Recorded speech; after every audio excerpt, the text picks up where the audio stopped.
You're not just Luka and Kyrie are Batman and Batman, right? Luka and Kyrie are not Batman and Batman. If Luka doesn't show up, they're not winning. Batman and Batman is like Kobe and Shaq. That means we're damn near on the same level. We're both MVP candidates and shit like that.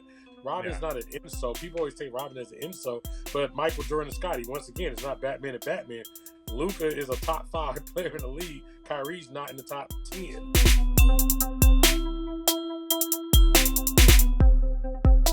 Yeah, buddy, my loud ass is back. El Capitan has returned to Cinco Squad, episode 114. My name is Jonathan Sawyer. With me are my brothers Trey Day, Grandpa J, and Mike A. Fellas, happy NBA and NHL Finals week. How you guys feeling about the NBA and NHL Finals to start off with? Let's cook. Let's get it on. Well, been long enough, right? I'd prefer another team be in the NHL Finals, but you know, it is what it is. I'm feeling good about the matchup. Welcome back, by the way. Happy to have you back, El Capitan. That makes one of us. Oh, okay. So that's what. All right. I love it. Let's get it. Let's go. I'm happy to have been able to take hatred. the win. Feed Boy, I hate a rainbow. Well, you know, I got the point last week in Stump the Squad because I rewatched the show and I got every question right while I was watching. So I put a point on the scoreboard for myself. That belongs to me. No, I won. I changed the password to Canva, so I made sure I can make the edits. So, but yes, it was a good week off. Appreciate you guys holding it down. It was a great show last week. You guys killed it. I missed my tribute to Bill Walton. That was a great tribute for you guys that you guys did. You know, but you know, I want to shout out one thing before we get to what's on Mike's mind, and that is Mike and myself just completed. Well, Mike just completed his first 75 days hard, where he lost I don't know how much weight because he forgot to weigh himself. But he lost a bunch of weight, got himself into a great mindset with shape wise and just in general. So shout out to Mikey Mike. And I had completed my 150 out of 150 days straight. And now I'm going for my 225 out of 225 days. So we both lost a lot. I lost 55 pounds in the time. So if you are out there and you want to lose weight, what this challenge does for you is to get you into a mindset. You don't need a gym. You don't need weights. You don't need anything but yourself. You can go outside and walk. You can ride a bike. You can do body weight workouts. You can do whatever. The excuses are what this workout does is allow you to not make up excuses. Get the workout done. Whether it's doing 100 push-ups, 100 crunches, going for an hour walk, going for whatever it may be, but get it done. So if you guys are looking to get into that, shoot us a message. I'll talk to you about it. I'll hype you up. I will call you out on your bullshit, as I did to Mike many times throughout the whole time. So, but, you know, shout out to Mikey Mike for completing this. I know this is a huge challenge for him, so shout out to him. But let's throw it over to hit Mike's mind because we're always interested to see what is on your mind. Thank you for that. Shout out to you as well, by the way. Big results. We, behind the scenes a little bit about that, we shared before and after pictures with each other just to keep each other accountable and help each other out, and both of us have made huge strides. So thank you to John for, you know, pushing me to do that, helping me through it, and finding a new diet and finding like vegetables and stuff that I never used to eat. I found ways to eat them. So yeah, for sure. Which, for anybody that knows me personally, knows how big of a statement that actually is. But speaking of big statements, guys, so for the first time in NHL history, the top 4 picks from a single draft class will play in the Stanley Cup final at the same time.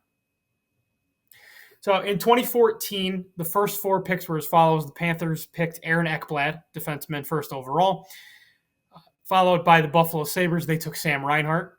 Oilers followed, took Leon Draisaitl, and the 4th pick was the Calgary Flames taking Sam Bennett.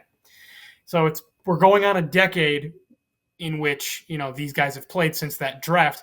Ekblad and Draisaitl have, as hockey fans know, established themselves as premier players nearly off the bat for the Panthers and Oilers, respectively, and are still on those teams. However, the same cannot be said for Sam Reinhart and Sam Bennett. Reinhart, he did fail to break out as Buffalo hoped. And so eventually, prior to the 2021-2022 season, he was traded to Florida in exchange for Devin Levi, who may end up being the Sabres goaltender of the future, and a 2022 first-round pick, which turned into Yuri, I believe it's pronounced Kulich.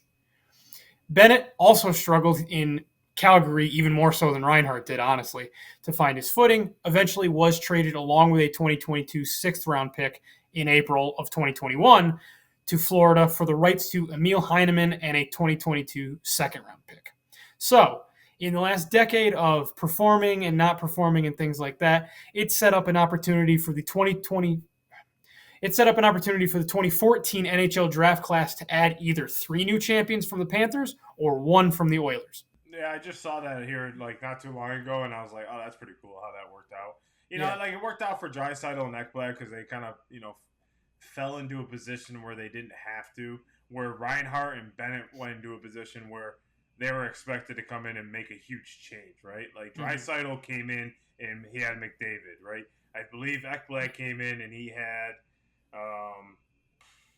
Jonathan Huberdeau. So they weren't expected to be the guys. They were expected to help the guy. So which they did.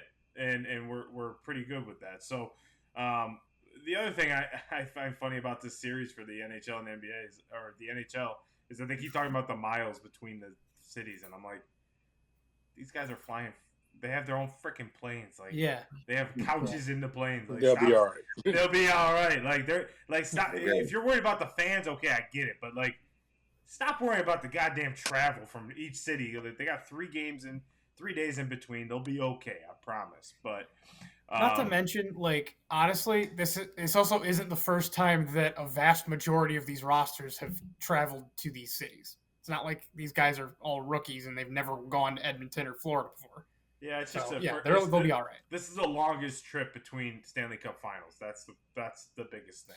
Yeah, like right. And if this was 600 miles between, and it's not like they're playing these. Not like they're traveling one day and then have to play like it's days. Correct. If this was the 60s and 70s, I'd understand it, but no, they're fine. But yeah, I mean, I found that funny that all 4 of them. So we'll see who gets the better. I mean, Leon Draisaitl is out on an island by himself, so in that draft class. But a guy that's on an island by himself is Jamie's Locks of the Week. Jamie, take us away with your Locks of the Week. Did you lock it down last week or no? Last week we locked 1 down, so one down and a bonus hit. So we're still rolling with the winning record here over the last month. So you guys would have been making some moolah if you had followed along with us. And we're gonna lock you in this week with nothing other than Game 1 of both the Stanley Cup Finals and the NBA Finals. So am I gonna go with the home team or am I gonna go with the road team? Well, here's what I've kind of been conjuring up. Boston seems to not come out and dominate in Game 1s. We know that Dallas also kind of gets off to a slow start. However, I think both these teams are very focused. We're going to see a very high level of basketball in Game 1. However, I don't see Boston winning by 6.5 points. So go ahead and lock it down because Kyrie or Luka is going to find a way to keep that team in the game. I think it is going to be all about the superstars in Game 1. So go ahead and lock down Dallas at 6.5. Take the points with Dallas. And we're going to go all the way down to John's neck of the wood in South Florida, where tickets I hear are going for about $1,800 a piece. I don't know if John got himself a little bit of that moo. I'm not welcome in Florida after my comments about that. They nearly ran me out of the goddamn city at this point. All right, so 2 of the most exciting teams in the NHL, they are second and first on shots on goal, of course, the Oilers. But defensively, these teams have been getting it done as well. So shots on goals allowed, both of them are top 5. Right now, they put that over for total goals at 5.5. Florida's been playing amazing hockey at home. Not too many goals scored against them down here in South Florida. And Edmonton started off the last series pretty slow compared to what they did in the opening rounds. Go ahead and let's go with the under because what was Dallas missing? Every single defensive man. They had 3 of the top 4 guys as the series ended with the most minutes played. That's not going to be the case for Florida. So take the under 5.5 goals in Game 1. So here's what you got to do to lock it up. NBA Finals, Game 1. Take the road team at 6.5. NHL Stanley Cup, Game 1 Finals in Florida. Take the under in total goals at 5.5. And that, ladies and gentlemen, is how we lock it in to start your championship week here in the first week of June. Lock it down. And yes, lock in Jamie's last week. He's been on fire lately. I know he only had one last week, but it only takes one, right? Only takes one good bet. So it takes the one. Man, stop betting on sports. This is getting absolutely ridiculous. From NFL, NHL, NBA, now MLB as well. Multiple players facing yearly suspensions. And Marciano from the Pirates is facing a lifetime ban now from baseball. This is getting absolutely ridiculous. You athletes are a small percentage of the population get to play a sport at a very high level and get paid very well. So why don't you, instead of perfecting your gambling craft, perfect your craft on the field or on the ice or on the court and really try to get your money up that way, because that's where you're going to ultimately make the big bucks through endorsements, big contracts. So, Marciano, you're looking pretty stupid right now by getting yourself banned. And not to mention, you even lost most of the bets that you bet. So you couldn't even win at that. So now that you're banned from baseball, you might want to perfect your gambling, because that seems to be the only revenue source you're going to have. So I heard you only needed one to hit a super bet. I don't want to talk about it, man. No. Your boy! It's your boy! Goddamn Wise arson. For the non-honorable. That goddamn arson judge in the San Francisco Giants. He fucking didn't hit a goddamn home run. Goddamn you, Aaron. But no, I mean, he's been killing it. Yankees been killing it. So, we don't want to talk about, a winning team too much, right? We can make this a Yankee show. I'm fine with that. 100%. Yeah, I'm down. Trey does, right? Trey, you already have the rotation for that. The rotation's already a Yankee show. Yeah, pretty much. Yes, exactly. But let's dive into the NBA and NHL Finals. It is finally here. I'm happy that I was kind of mad that none of the series went 7 in either sport, because Trey was right in our group text. It took forever. I felt like we haven't watched hockey or basketball for like months at this point. Oh, I know, right? Yeah. I'm like, damn. Like, when did this fucking... Oh, I gotta wait till Saturday. God damn it, man. But that's what you get as you're the final two teams in both sports. You get a week off. You get a time. And I agree with what Kendrick Perkins kind of said about that. He kind of said, God gives them time. We don't want to see guys that are hurt. We want to see guys that are fresh, ready to go, and in the mode, right? So it's going to be interesting finals for both sides. But how would you feel if the Stanley Cup Finals was kind of like the Super Bowl, and the NBA Finals was like the Super Bowl, and played neutral site games? Went to a neutral site, played a 7-game series. Kind of like the bubble. Jamie? I don't know if I'm with it. I feel like you play all season long, and as a fan, you have the right to celebrate this with your team. So, I mean, to be blunt, it's a big hell no for me, right? The cities are buzzing with that energy that heightens the suspense in these two respective cities for a wee bit.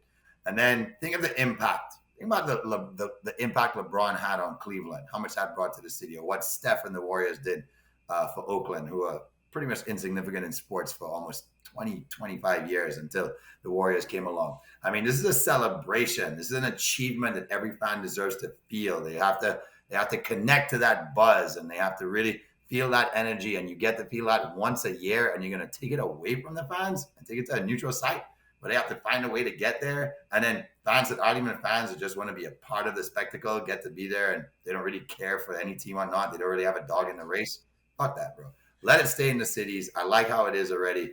The cities deserve to celebrate their team and allow that energy to just encapsulate the cities, encapsulate the cities. And I have a quick question. I don't think it needs to go to another neutral site. I have a quick question based off what you just said. So would you be okay if the Super Bowl just started being at home? Like if you just played the Super Bowl at home? Well, you see, it's different, right? Because the Super Bowl is one game. It's not like it's going back and forth, and there's not a series. So I think if it's one game that decides it all, that's okay to be at a neutral site to me, because there's some fairness to not one team having that advantage, even though we've seen for 2 consecutive years, finally we never saw it, and we had home teams playing in 2 consecutive Super Bowls, and both of them won. Surprise, surprise. Yeah. I mean, I got 2 points on this. I mean, I see, why they want to do a neutral site, and it's strictly be about money. That's why the Super Bowl. I hate the neutral site game in the Super Bowl. I always think that we should have a home field. I mean, you play in the home field. It goes back to Trey's point that he's made many times, that he feels that they should play the Super Bowl in cold weather cities because you play in cold weather all the time. So why not make that a city, right? Like, why are we not allowing New England or New York already had it, Philadelphia or any of those northern cities, Green Bay have the Super Bowl, but it's all about money at the end of the day. I'd love to see the Super Bowl have a home, like if, let's just say this year have probably been the 49ers playing in Levi Stadium. You earn that opportunity to play at home, right? You were the best team, you earned the record, and you deserve to play at home in front of your fans, right? I don't know. I like the fact that the arenas are, packed out. I mean, that's, a lot of these older guys say it was, that used to fire them up going into a hostile environment where it was hostile. But if they keep making the ticket prices the way it is, it's not going to matter, regardless if it's neutral site or not, to your point, Jamie. I mean, when you look at neutral site games, they're astronomical and it's not the true fans.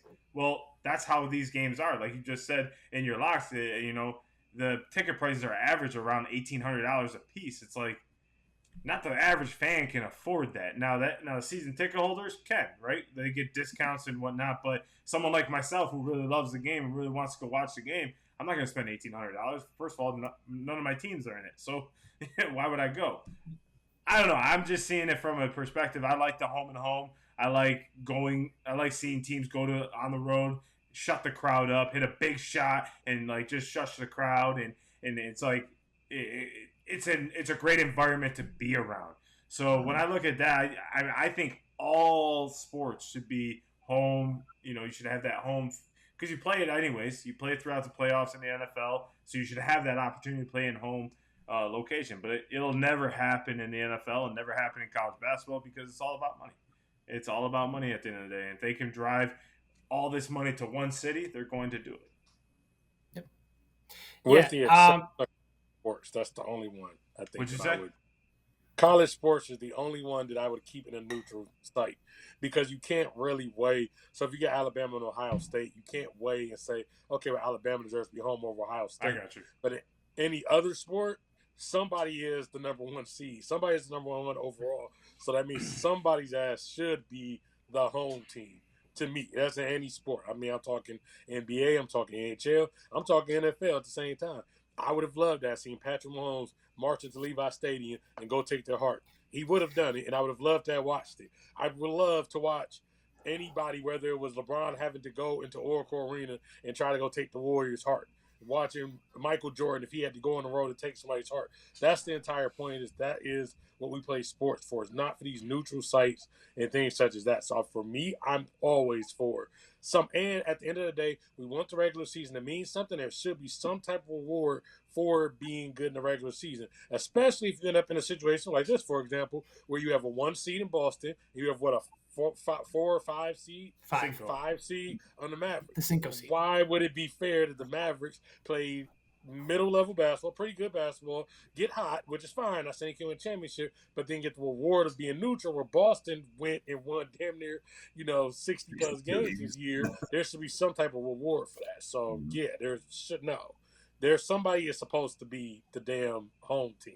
That was kind of my point, too, with you, Trey, is like, if you have that, what do you work your ass off in the regular season? Because what you're going to do in the playoffs for the NBA and NHL is you're going to see teams starting to play the seeds, right? Like, okay, maybe I don't want to be the 1 seed and play a hot team coming off the play-in tournament, right? Like, maybe I don't want to play that last seed because they're hot right now. They've been winning a game. They may try to maneuver their way in maybe like a 3 or 4 seed because it won't matter at the end anyways. They're still going to go on the road in the finals. So I see you on that one. Mike? Yeah, no, I think we're all on board here. So obviously the biggest comparison you can make is to the Super Bowl because that's the most prominent neutral site game where there's, 2 playoff teams playing. And the thing for me is on top of what you guys said, the thing that really stands out to me is I think if you move the Stanley Cup Finals and the NBA Finals to neutral sites, it's taking away also part of what makes those games, the atmosphere that makes those games so exciting. Because the Super Bowl, for me, they've made, because it's about money, they've made the Super Bowl, the things surrounding the Super Bowl, the event for 75% of the audience that's watching versus the 25% or so that are, the actual football fans. Bless you, Jamie. I have to mute that one. Whereas in the Stanley Cup Finals and the NBA Finals, it's the event. Every game in that series is the event, and it's only the event. There's no – people don't talk about, I wonder what Stanley Cup Final, commercials are going to be on this year. Sure. So I think if you move it to a neutral site, you're taking away from, like John said, that hostile environment. All of those fans that are, banging on the glass in the Stanley Cup and waving towels, and all the NBA fans that are shouting, doing the thing when they doing the hand thing when they do the free throws and all that. Like, because you're at best at a neutral site, you're at best roughly splitting the fan base. Plus, you're not getting the real fans there, anyways. Right. With the prices, like, you think about the Super Bowl. Most of the real fans are sitting in the 600 section. Going like this. Like, did they win? I think they won. The game's been on for 6 hours, bro. Like, what are you doing? It's so much faster. Why did they look like the last Beatles throwing a ball? Right.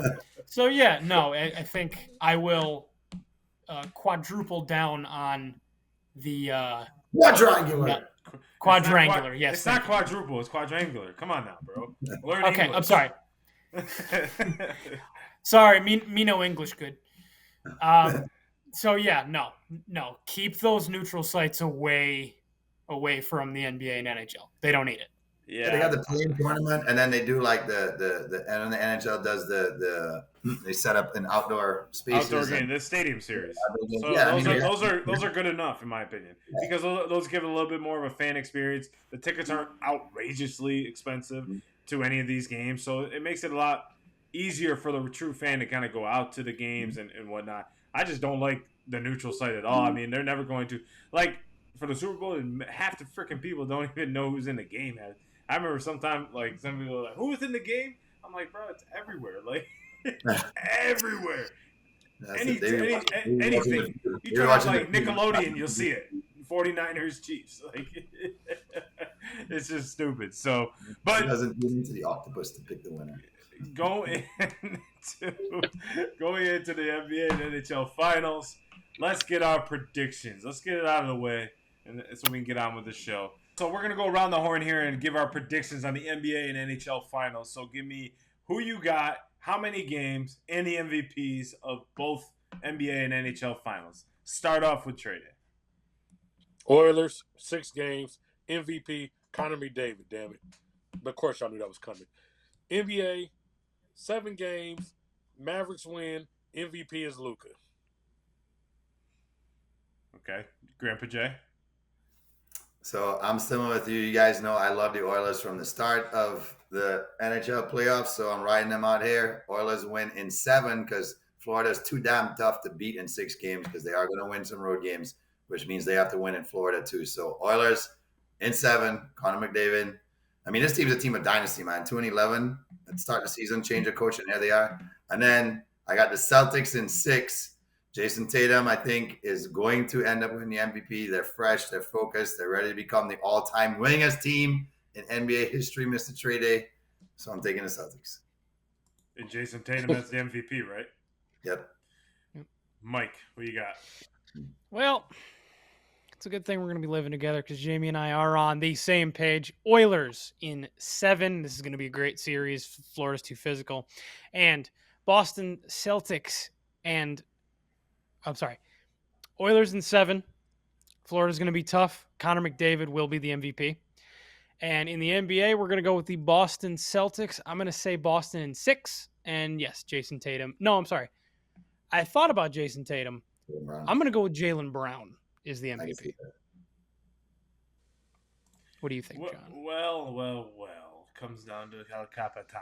And you know what? In Boston, you will be the sole championship leader as you will win your 17th championship? 18th championship in 7. and your MVP is your star, Jason Tatum.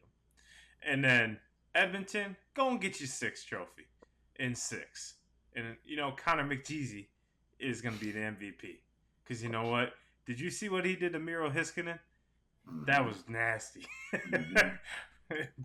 Can we show that all the time now instead of? No. You still got to show Mike's Rangers. Wait, Did you really want to face Connor McDavid after that? That's the Rangers. I guarantee the Rangers tank. They were like, we can't face the Oilers because he knows our weak spot. We're going to get dangled all around. Vive la French Open. Sad to see my guy Rafa go down in the first round, and now we have Djokovic withdrawing with a knee injury. So the average tennis fan would say, well, I'm done with the French, but let me give you some storylines as why it's a pretty juicy tournament. Despite the fact that first time in 20 years, we're not going to see Federer, Nadal, or Djokovic playing on Sunday for a title. World number 7, Casper Ruud, moving on due to the Djokovic injury. He's been the bridesmaid for 2 years in a row. Will he finally win? Then we have number 4 player in the world, Andres Zverev from Germany, who had clawed his way into the semifinals. But there's a cloud of uncertainty hanging over him because he has a court case looming in Germany, and that is due to physical abuse charges by a former girlfriend. Then we have who will become the new number 1 player in the world, number 2 right now, Italian Yannick Sinner, taking on the mighty, we know we love him, the mighty pocket rocket Carlos Alcaraz from Spain. And this guy is a crowd favorite. He lights up every stadium he goes to. Here's the fun fact. None of those guys have won the French Open before, so someone's going to be popping that cherry at the French Open this weekend. You guys know I'm a big fan of the women's game, right? Couldn't be happier to see world number 1, Iga Swiatek, who will be taking on the new face of women's tennis in the United States, Coco Gauff. This one could end up being a classic. But the best storyline of them all has to be 17-year-old Russian, the Cinderella of the tournament, Mira Andreeva. After advancing to the semifinals yesterday, she became the youngest Grand Slam semifinalist since my girl Martina Hingis, who at 16 years old went on to beat Steffi Graf in the French Open in 1990. And Andreeva has yet to win a title on tour despite being ranked in the top 40. But I think this might be the breakthrough moment for her because the young phenom has captured the hearts and imagination of tennis fans. So come on, young lady, gagne your celle-ci. That's you know how to say Luka and Kyrie are Batman and Batman, right? Do you think the same thing for Drysdale and Connor McDavid? That both like that Batman and Batman? It's not a Batman and Robin thing. No. Yeah, now it is, I think, because Leon, when he was first in the league, I think benefited from Connor, but now Leon's on his own. Like if he went to another team, he'd be the number 1 immediately. Like he would. Luka and Kyrie are Batman. Huh? Luka and Kyrie are not Batman and Batman. Why not? Why are they? Kyrie averaged 16 points in the last series. That was Luka's series. If Luka doesn't show up, they're not winning. They can win without Kyrie not having. Yeah, the way Luka showed up in games in the last game for sure when they clinched, no doubt. But Kyrie was instrumental to every run that they started, so he was more like the spark plug to everything other than Luka in the last game 2. Kyrie's, I think, 16 points in the second half sparked their comeback. But I'm not saying, when I'm saying Batman and Batman is like Kobe and Shaq. That means we're damn near on the same level. We're both MVP candidates and shit like that. That's Batman and Batman. That still makes you Robin. Robin's not an insult. People always take Robin as an insult, but Michael Jordan and Scotty, once again, it's not Batman and Batman. Scotty's checking the best player on the other team. That doesn't make him also Batman. We all fucking know Jordan's Batman. Luka is a top 5 player in the league. Kyrie's not in the top 10. Maybe not in the top 20 on a lot of people's books. So it's not Batman and Batman with those two.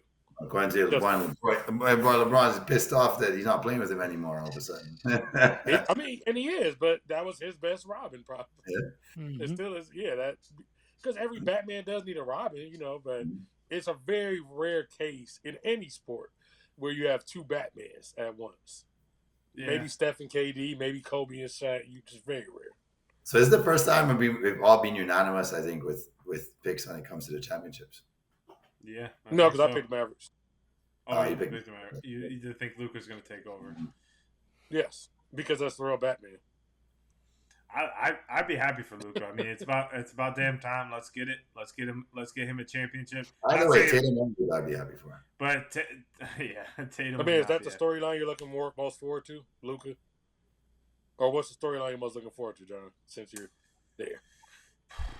Storyline I'm looking forward to. Well, I mean, Or I'm one looking. you're sick of. If it's one you're like, shut the fuck up, I'm tired of this shit. The storyline that I'm sick of hearing is the LeBron and Kyrie shit. Like, I'm sick and tired of LeBron always getting into the picture, even though he's not in the picture. And it's like, I'm so done with it. Like, let Luka have. Like, I've heard more about LeBron and Kyrie this week than I have about Luka and Kyrie, and it's like that is gone. Like, just stop. I know LeBron does a podcast now and whatnot, but it's like, come on, enough. Like, let it go. Like, LeBron's not in the finals. He got eliminated in the first round. Like, he's gone. He's doing podcasts, drinking wine, going to basketball games. Just let him go. So, like, I'm sick of that storyline. I'm really excited about the whole Luka versus Jason Tatum storyline. I think these two players are some of the most underrated players in the NBA in the sense of that I don't think they get a lot of credit to how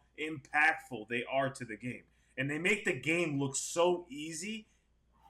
It's frustrating sometimes to watch. It's like you don't think they're trying, but then they do something like Luka did in the game-winning shot in Game 2, and it's like, God damn, how the fuck is he doesn't even look like he's trying out there. And then Jason Tatum has evolved his game to being just such a slow the game into himself and just be able to find his teammates and understand who to dish it to. So I like that storyline for the NBA Finals for sure.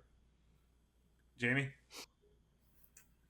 Well, gentlemen, talk about storylines here. We got to talk about Mr. Big Al Horford. Up until 2 years ago, the guy goes about 141 games without getting a chance to play in the finals.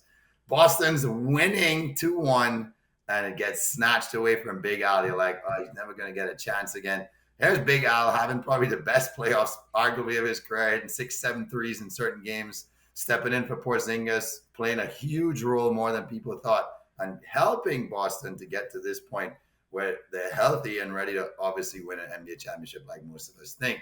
So I love this Big Al story where I do think that he's going to be pretty impactful in this final series as well. And he's going to be exactly what they need is to draw Lively away from the rim, to draw the bigs out. They need that to happen. They need the lane to open up for Tatum and Brown and take advantage of it. And whether it's him or Porzingis, they could both do it. Big Al's being unbelievable for this team right now at this point in his career. So I'm excited for him. I know he's a Gator, but I kind of like when the old heads get that last chance, Big Al. Let's leave it all on the line here. Let's win an NBA championship. Big Al. Isn't that every time Alabama's mascot? Isn't that Big Al? Isn't that the elephant's name? Who? Alabama? Yes. Yeah, it's Big Al, right? Yeah, okay. I thought that was the elephant's name. What's the big I don't know, like monster looking thing? Is it Alf? No, Alf. That's it. Alf? Oh, the alien? Oh, the thing from the 80s? Yeah. The alien? Yeah. Is that Elf? Yeah, that's what I thought. Elf. Okay. Yeah. Okay. I was like, when I hear Big Al, I think of the chicken guy from Toy Story 2. Big Al's Toy Barn. Yeah. Maybe that's what Horford's going to do after retirement. He'll open a Toy Story. He's gonna kick back with that model wife of his. Straight in. Who you got? What's your storyline? It's gotta be Kyrie. It's watching the growth of Kyrie. Even just hearing him even basically say like, "Hey, I had situations where they were good, and I just wasn't ready for those situations." I mean, because when you look at it, Kyrie is one of the most talented players in the NBA, and whether it was the Cleveland situation, which was good, the Boston situation, which he wanted to be the leader, and that just didn't work out. But once again, good situation.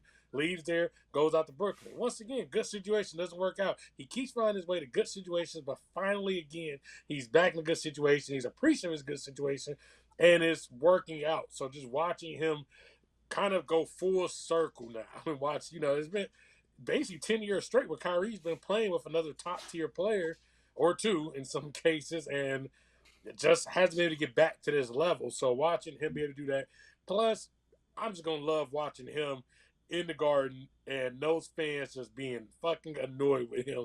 I mean, everything from when he wanted to go Sages on the court, like him stumping on Lucky the Leprechaun, and everybody fucking Big Baby Davis crying, "Oh my God, he's stumping on Lucky the Leprechaun."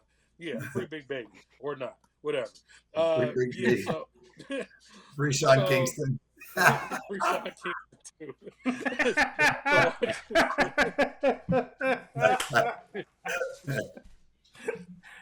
Oh So man, that's so great. watching him go there is gonna be great. The other thing too is gonna get underrated is Luka is going to annoy the hell out of Boston. And I think at first I'm like, oh, we respect this guy. I'm looking forward to like being about Game 5 and looking at the Boston media and being like, "Fuck this dude! I'm sick of this shit. I can't stand him." I Bro, remember he's gonna look for Paul Pierce in the stands. He's gonna look for Paul Pierce to talk shit to. He's gonna find somebody to eye in the crowd and just. Yeah, I'm waiting for like Paul Pierce to be sitting there, KG like mouthing at him from the second row, and him just being like, "Fuck you!" Like so. That in particular, the Boston home games, I think, are gonna be nuts. Yeah, so I think they're overplaying the whole Porzingis going back to Dallas situation because he wasn't there very long. He wasn't there long enough, and he barely played. Like he played like a total of 30 games. So it's like, it's not the same. It's not the same as storyline. It's not the same even close. So I'm looking forward to, and I see it here. Luka's gonna hit a game-winning shot in Boston. And everyone's going to be like, it's going to shut the whole TD garden up. And I'm going to be like, holy fuck. He did it again. Mike? So. NBA? Yeah, so with the NBA, I'm looking to Boston. I've really enjoyed I guess kind of how the progression has been for this now or never type feeling for them. As far as like, we don't know how long the window's open, but we know the window's not open forever. So the sense of urgency, I think, has kind of lit a fire under both the team, like the actual physical team, and just the story behind them, kind of the hype train behind them throughout the whole season. I think it's just continued in the finals, and that's been really fun for me to see. As far as ones I'm sick of honestly the flip side of what Trey said he's enjoying about the whole Kyrie thing, which is the constant. Is this Kyrie working out? Is he finally going to work? Is this the place? Okay, like, just leave it alone. Like, clearly, this is a place where, he's actually, like said, enjoying being and has played well, and this whole Luka thing is working out. So just shut up and let them play basketball. I like that storyline, though. It's hyping it up, though. It's hyping up the series. It's hyping up a rivalry that is going to be, like, going to fuel this series. Where the last few NBA Finals, there hasn't been really any fuel. It's just been Jokic dominating the Heat, and the Heat really never having a chance. And the last series was like, okay, Jason Tatum playing Golden State, and okay, Golden State, there was no storyline. I like the fiery series. I want to see some guys throw some punches. I want to see some fucking attitude. I want to see Kyrie hit a shot in the TD garden and go like this and shut the crowd up. I want to see this shit. I love this shit. That's fine. Yeah. That's not what I'm talking about. I'm talking about the constant questions of whether Kyrie's going to work or not when it's clear that he has worked. So just let it be. Another thing is like all the firepower and everything is in with the players there, and I kind of like that. Like both coaches are very like soft spoken. Mazzulla hardly has any personality. Kid doesn't really. Kid's more focused on coaching than kind of stealing the limelight from his players. So I kind of like that the coaches are kind of in the background and there's not too much talk about them and it's all about the players. So I like that fact. I mean, Mazzulla even coming out saying the finals, quote saying that unless they change the light bulbs, the finals aren't going to be brighter than the Eastern Conference Finals. It's like, how much of a smart-ass answer can you possibly give when asked if the finals and the bright lights are going to be too big or is going to be a big difference for your team? Talk about just keeping it even keel and being dry. Right. So for the NHL, I'm looking at and transitioning to the NHL. Mm-hmm. The one thing I'm looking forward to, the storyline that I'm looking forward to, is Connor McDavid. Can he get it done? Can he get it done? Is this his time? Every other player, Crosby did it within the first 4 or 5 years of his career. Ovechkin took 16 years to get it done. Can he spark this, and will this spark multiple championships to go? Because this is the one thing he has not done yet. And it was kind of similar. I've been rewatching The Last Dance. And Michael Jordan and Connor McDavid have kind of similar careers. Bounced out in the first round, were clearly cut best players on their team, win scoring titles, win MVPs. They're kind of similar in that range. And then their seventh year in the league, and I believe this is Connor's seventh year, they finally broke through and won the championship. So can Connor get over the hump and win this championship, not only for Edmonton, but for himself too, because this would take a big monkey off his back and really get him into the next level. And me personally, if he wins this one, I think it's just going to propel one after the other, because, you know, like Mike and I have said many times, that the one thing that Edmonton is missing is a good goaltender. And I think Skinner is coming into his own. I don't know if he's the future, but he might be the future of this NHL Finals right now. Yeah. Mm-hmm. Yeah. So the one thing I'm tired of, and I kind of branch off of that, the one thing I'm tired of is and this one's on the ice storyline, inconsistency of Stuart Skinner. Are you good or bad? Like no, and that's what's annoying about it, is like the answer is yes, because at the beginning of the conference finals it was no. At the end of the conference finals it was yes. And granted, yes, in games, you know, the ending games, that's when you want him to be at his best, and he was. Right. And all credit to him. But it's the inconsistency throughout these playoffs that has me kind of, you know, annoyed, because it's like, okay, where were these saves back when your team was on the brink of getting eliminated before? I think that's like kind of like out of the question at this point. He made the saves when it counted. You know, he made the saves when it counted. He's advanced into the next round. His team is advanced. They're there now. These are the biggest games of his career. Which Stuart Skinner is going to show up? Yeah, and I think the inconsistency has been balanced out by the goal scoring. You know, correct. You know, the Oilers can score at a very high pace and very quickly. So can the Panthers. You know, the Panthers can, but they can at the same time. Not as much firepower. I get that. Their firepower is more on the penalty kill, which is weird, right? They play better a man down. Yeah. And it's weird. They're probably the best team in the league at playing man down, and they just attack and attack and attack. I think that coach is proud about that mentality. He loves that. And that's what honestly fucked up the Rangers in that series. Is they could not get a power play start. Any game I watched, they could never get their power play started. And that's a credit to their penalty kill. I'll tell you what storyline has me excited is the President's Trophy curse a real thing that then turns into a Stanley Cup? Because Mikey should be happy about that one, because we know what might happen next season. So is it for real? Is it that you just have to lose as the top team and then just wait till next year and make sure you keep your players healthy and just wait for your run the year after? So it's kind of cool to see whether this thing's going to happen again or not. Jamie, you should be proud of this team. They went to the conference finals. I am proud of them. Out in the first round. They at least made it 2 series. I am proud of them. That's why the final whistle wasn't me screaming at them. I am proud of this team. However, at this point, it's getting slightly annoying to be hearing wait till next year every year since 1994. Yeah, but as I'm saying, if Florida wins and the President's Trophy follow-up the following year thing might be for real, and then the Rangers are the team of destiny next year. Well, I guess that's all I have to hope for. You can keep that is all you have to hope for. That is all I have to hope for, yes. And by the way, I do agree the storyline I'm enjoying is, will the best player in the world finally win a championship? Yes, I love that too. And Mike, you let me run around the house during hockey season. Every time you guys score a goal, I'll just be going for the whole season. You're more than welcome. Okay.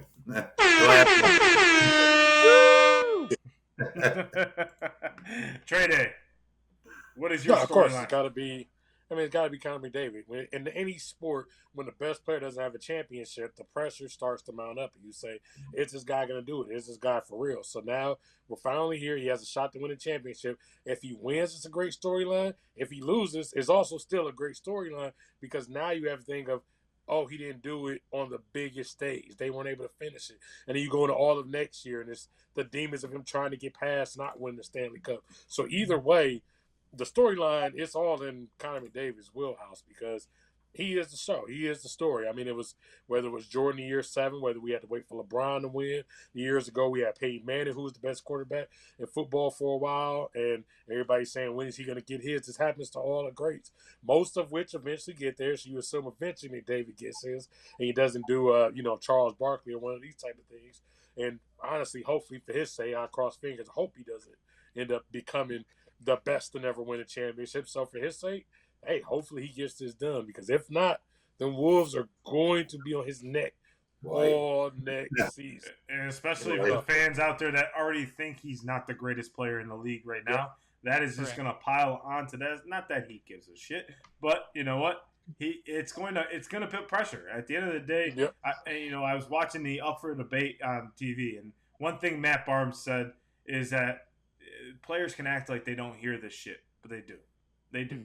And it's the truth. They do hear this stuff, and it does become a lot of pressure where once you win it, it's like, hey, man, I got one. So. Hey, you could thank most of the fans there in Tampa for that, because, they love them some Cooch. Oh, yeah.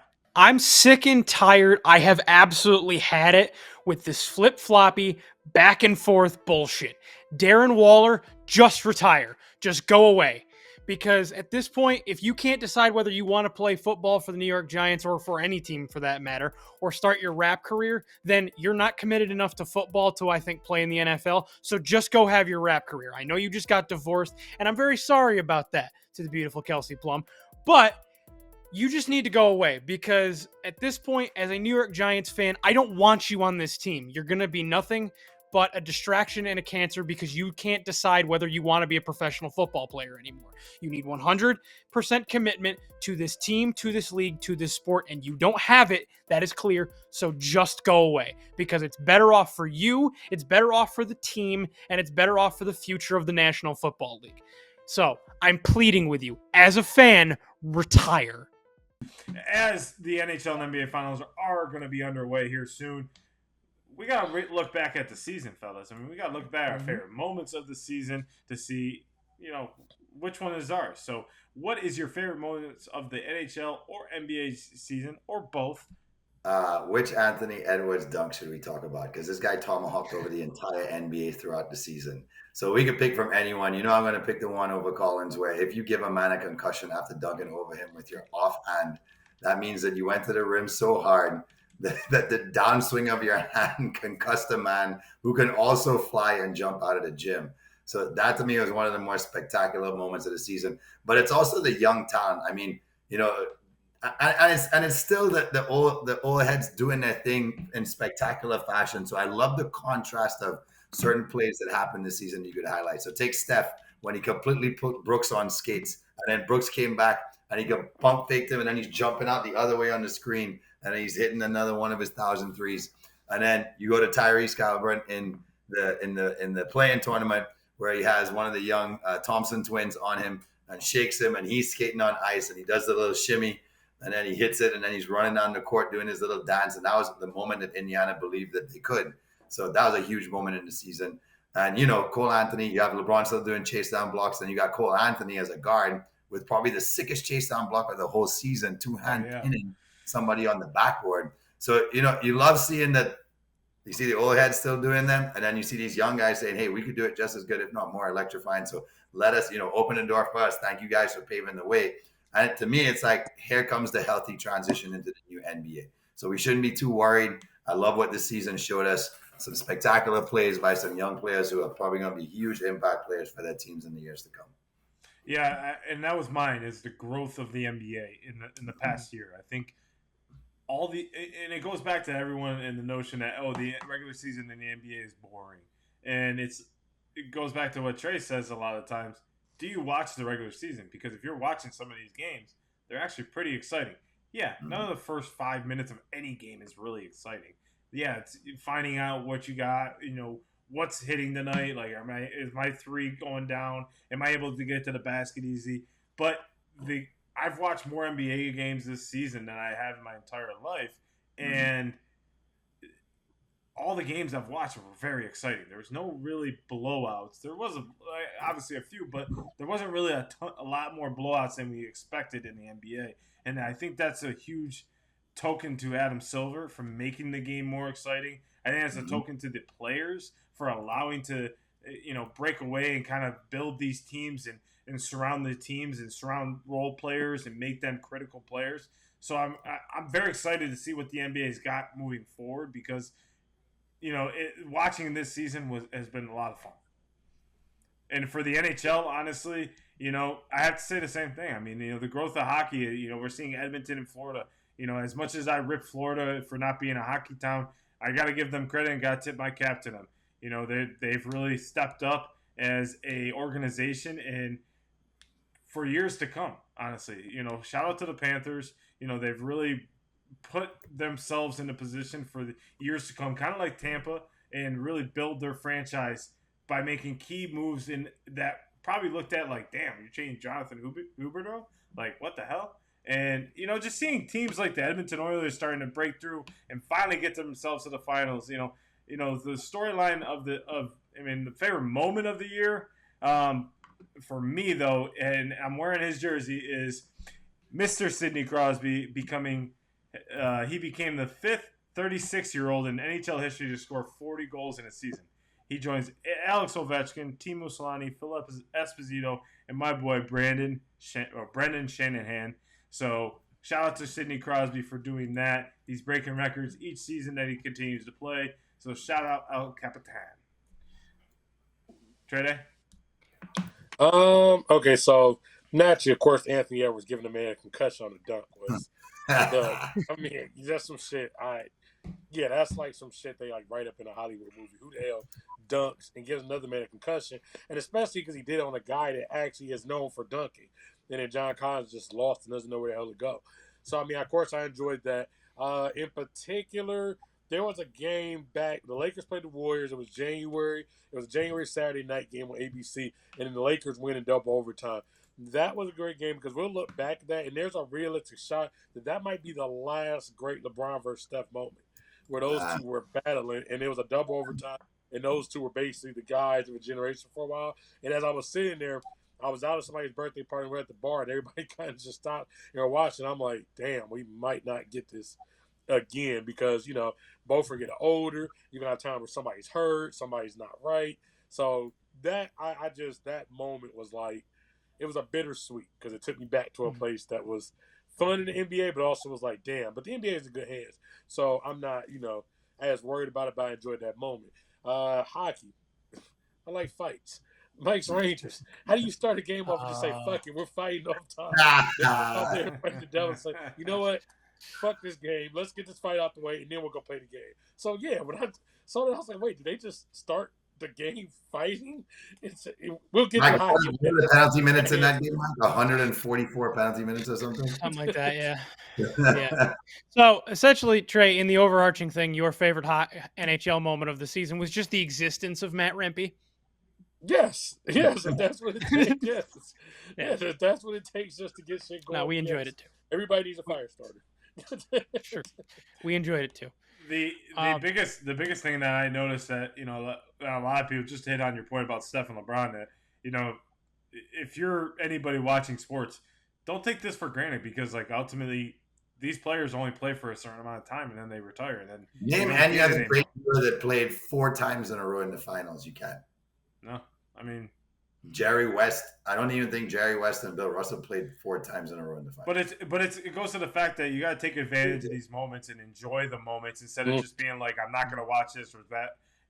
Take advantage of the moments because one day they're not going to be on the court anymore, and then you're gonna be like, damn, I miss it. Instead of going and talking to your kids about it, it's like, damn, I didn't. Oh, did you see these games? No, I missed them. I didn't see them. So enjoy these moments with these great players playing against each other because they don't last forever. So, not to be a little bit soft on that, but just being truthful.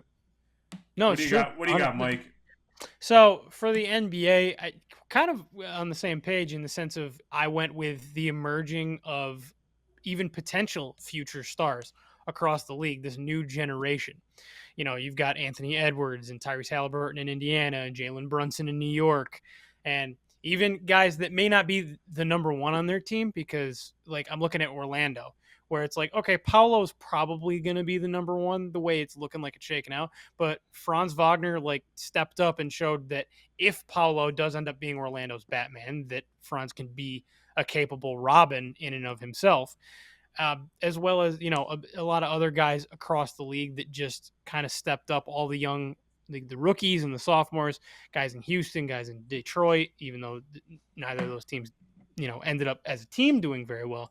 You can see the foundation starting to grow amongst some good young players. And one moment in particular that stood out to me in my head was specifically the All-Star game or All-Star weekend, and how well the young players for the Pacers kind of showed up as hosts in their own arena, where they won the skills challenge and they were heavily involved and kind of were able to also in the game show out a little bit what talent the Pacers suddenly had. So that was what kind of stood out to me, is like, okay, they've got something. You can tell at that point they've got something. They've got good, talented young guys. There's 3 guys to keep an eye on. You know what? That's true, because that really didn't come up too much.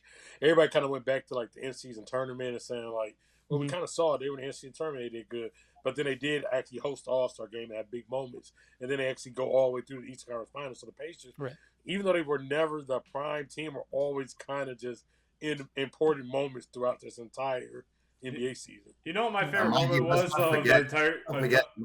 Sorry, go ahead, John. I was saying my favorite moment of the team is to finally find that Mike likes a professional.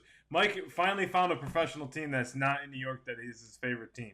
Because I am demoting your New York Knicks and I'm making you an Indiana Pacer fan, because and I agree with you, Tyrese Haliburton upcoming this year, but every list you put him on, that is your boy right there. That is your boy. You need his jersey hanging up in the background, in the Mike DeSanto, Jamie Peterkin rafters of your house. That is your team of the NBA. So I'm demoting your New York Knicks and I'm putting your Indiana Pacers. Congratulations, Mike. You have left New York. Hey, also, let's not forget, on January 1 at the start of this year, Luka Doncic was 24 years old. Jesus. That's wild. That's really wild when you think about it. Yes, it is. I think Kyrie's only like, what, 28? No, he's 33 or 34 now, I think, isn't he? No, I think he's... he's like... He's not at 18. He's in his 20s. He's in his 30s. He's in his early 30s. Maybe 30, 31 at the most. I'd say he's at least 32. Oh, shit. Okay. My bad. I lied. So, though, the scary thing is that Luka's this good, and he hasn't even hit his technical prime. Yeah. He's still 2 years away, because the prime, they say, starts at 26. Yeah. So, he hasn't hit the prime yet. All right, hockey guy. Give us your moment of the year. Hockey. So, obviously, I mean, I could go to any number of Rangers moments that made me happy this year, which that would be the easy route. But one that popped into my head as I was thinking about this, take us all the way back to the start of the year. It was the man on that jersey John is wearing, facing off with the future of the NHL in Connor Bedard. And just, I remember that moment at the beginning of the game where they had the face-off, and I think it was opening night. Yes. I think it was like the first game of the season. Yes. And I think it was, I want to say it was Kelly Sutherland was the referee that was doing the face-off, and they had him mic'd up, and it was literally, he's like, welcome, Connor, welcome to the league. Sid, congratulations on reaching your, I think it was 17th season in the NHL. Or more than that. But yeah, so it was like, it almost felt like a sort of the beginning, not necessarily a passing of the torch moment in that moment, but the beginning of one, or at least the introduction of, hey, here is the best player of his generation in Sidney Crosby facing off with what we think is going to be the best player of his generation in Connor Bedard. And so kind of with that emerging stars type thing, it's the growth of the NHL. We can see that Sid's probably almost done as far as like he's got less season. I would think he has less seasons to play than he has already played I don't think he's going to play Well, another yeah, seven. he's not going to play another 18. So, But for his ass to go score 40 goals and have over 100 no, points that's impressive. I'm saying more in timeline-wise. 18th season. 18th season. So, but yeah, timeline-wise, he has far less seasons left than he has played. Connor Bedard's just starting, and he had a good year. He had a really good year in his first season, and so, sky's the limit as far as where he can grow. But to kind of see that, and then also be talking about Connor McDavid, obviously, throughout the rest of the year, getting to 100 assists and things like that. So I think the NHL's in good hands. That was what I got from that moment throughout the rest of the year. That kind of set the tone for the NHL's in good hands for the near future. Yeah, I just think that, the whole thing with Connor Bedard, it's just like after they're like, I don't think they won a game in their first 9 games or something. Oh no, they're terrible. And Blackhawks are terrible. That news went right under the rug, and I was like, okay, yeah. See ya. So no, but nobody was paying attention to, and he like I said, he was having a good season. It's just he was having a good season on a shit team, so nobody was really paying attention.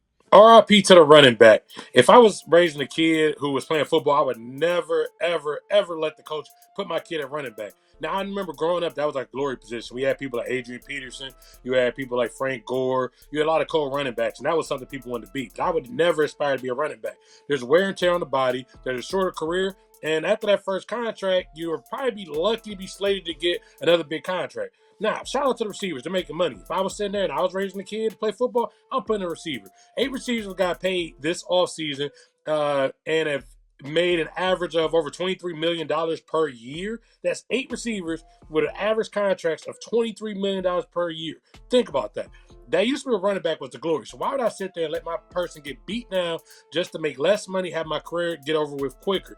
Why take 20 carries in the game at running back when I could just go get 8 catches at receiver and, have more health, have a longer career? Why worry about getting hit at receiver? They don't hit you across the middle. The safety comes down too hard. He gets kicked out of the game. I play running back. I'm going up the middle. I'm taking a beat down at all time. Just doesn't make sense. So I got to expect as time goes that youth are going to stop going to put your best player at running back. You'll just start putting your best person at receiver and then, make your expendable player, put him at running back, because ultimately we don't value the running back position anymore. Derrick Henry last year, 280 rushing attempts. CeeDee Lamb, most receptions in the league last year, 135 receptions. Now, who's probably going to be walking better when they're 45 years old? CeeDee Lamb. Hey, why the hell would I ever put my child at running back? Just doesn't make sense to me. It's that time of the night where we get to Stump the Squad. Yes, sir. Boys and girls, ghouls and goblins, welcome to our favorite time of the show. That is Stump the Squad. If you want to play along with us, simple rules here. We're going to ask each other a bunch of trivia questions. And if you get it right, go ahead and give yourself +2. If you get it wrong, give yourself -2. Be fair, play along. Don't use your phone and laptop and cheat, because we don't, because we know it all. We just want to make you feel good about yourself and get it every once in a while. All right, Mikey, we got to cool you off to start so you have 0 heading into the second round. So take us away. Okay. So we're looking at the Stanley Cup Finals here, gentlemen. So tell me, how many names are NHL teams allowed to have engraved on the Stanley Cup after winning? Is it A, 45, B, 52, C, 60, or D, 66? 52. Okay, Trey says 56. I got 45, 52, 60, 66. I was like, I don't even remember 56. Combine an answer. I'm just combining answers, guys. It's okay. It's my norm. I'm gonna say 52 then. Okay. The first one was 42? 45. 45. I went 45. JB and I are just not listening. Okay. Y'all just making it go. The 5s and the 7s. So this week, Jamie's plan slightly backfired on him, as I have stumped Jamie, but John and Trey got it right. It is 52. You're allowed 52, up to 52 names on the cup. And with that, we will pass it back to Jamie. Fine, gentlemen. Can you guys tell me which player in the 2024 NBA Finals shares a birthday with yours truly, Grandpa Jay? Is it Jaylen Brown, Luka Doncic, Kyrie Irving or Jason Tatum? A. Brown, B. Doncic, C. Irving, D. Tatum. Jaylen Brown. From downtown, Tatum Brown. Kyrie. I may be a flat earther too. Who knows? Please don't be. Going Luka. He's going with Luka. So, John, you were? Brown. Mike? Kyrie. And Trey? Luka. Is correct. Luka was born on February 28th, 1999. Scores reads Mike at -2, Trey at 4, Grandpa Jay at -2, and me at 0. So, what do you want next? You. All right. The first woman, Margaret Norris, was put on the Stanley Cup. Which team was it? Toronto, Montreal, Detroit, or the Rangers? She was the first woman. She's not the only one. So Montreal. Detroit. Running back. Toronto, Montreal, Detroit, or New York? New York. Jamie? Mike? Detroit. Gentlemen, I successfully stumped Jamie and Trey. It is Detroit Red Wings. Your Detroit Red Wings. She was the president of the Detroit Red Wings from 1954 and 1955. I am toast. The good old Gordie Howe Cups. Alrighty. So 0 and then Trey. So Trey needs to get, or Trey, you have to get your question wrong. So get it wrong. Oh, okay. So, Wait, isn't Mikey at 0? So if Mikey gets it right, they tie, right? Yeah, I was just kidding around. I know And you're at 0, right? Yeah. So, okay. So we need to get it right. No, I need to get it right. I need to get it right. No. Sorry. All right, Trey, go. Okay, so we're going back to the hardwood. Jason Kidd has a shot at, of course, winning a championship. He won it as a player. He now has a chance of winning it as a coach. How many people have won an NBA title as a player and as a head coach? 9, 10, 11, 12. 11. 9. 10. Okay, so we're going Mike had 10, Jamie at 11, John at 9. Yep. So today I have successfully stumped the squad. Fuck. Another winner. God damn it. The answer is 12. God damn it. And he wins the show for the week. Yep. Your winner, Mr. Ready. Yep, so Trey Day is episode 114 winner, which brings his total score to 6 wins. John to 3, Mike with 3, and Grandpa Jay with 2. God damn it, Trey. You got 6 episodes left. Come to touch there. No. I suppose. 11. Sorry, I can't do math. Thank you. So, Thank you. 11. I did 120 for some reason, but we're going to 125. So Trey Day is in the lead. Can he extend it next week? Fellas, we are going into the NBA Finals and NHL Finals. We discussed that in depth, very much so. Is there anything else you're looking forward to this weekend? Yeah, Coco Gauff on the court. Want to see if she can get into the French Open Finals. Everybody thinks U.S. women's tennis is in trouble. No, it ain't. Coco is the real deal. In between all the NHL and NBA stuff, catches up a little French Open during the day. Make sure you turn it into Major League Baseball. It's been a very, very good season so far.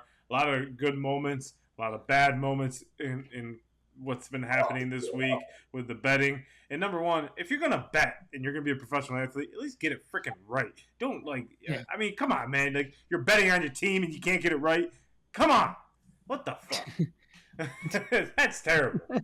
You suck at gambling and you suck at your sport. So we have a moron of the month now. Can we make a moron of the month moment for Cinco Squad at the beginning of every month? Kind of like Donkey of the Day from Breakfast Club. Yeah, I like that idea. Yeah, I mean, I like that idea. We can do that because he deserves that. Because you know what, That's why the MLB banned them. They're like, "Dan, you suck at gambling and baseball. Like, you can't. We just can't have you involved. Like, you just can't- You're not good. You can't be here. So you got to go. But any final thoughts heading into the weekend? Well, as far as my favorite teams go, Yankees, you're up. Please. 6 months, buddy. I know it's a wait. NBA It's playoffs. a long wait. The Rangers will be playing again by then. Well, make sure you NBA guys are Finals tuning. at that time. If you got more thoughts you want to know, tune into the Starting Five. There will be a new Starting Five episode dropping. Tune in if you want more thoughts on my NBA Finals thoughts here. And make sure you subscribe to all of our channels. Follow, like, comment. We will comment back, and I will fire back at you guys. So, at Cinco Squad Pod 05. We will see you guys here next week for episode 115.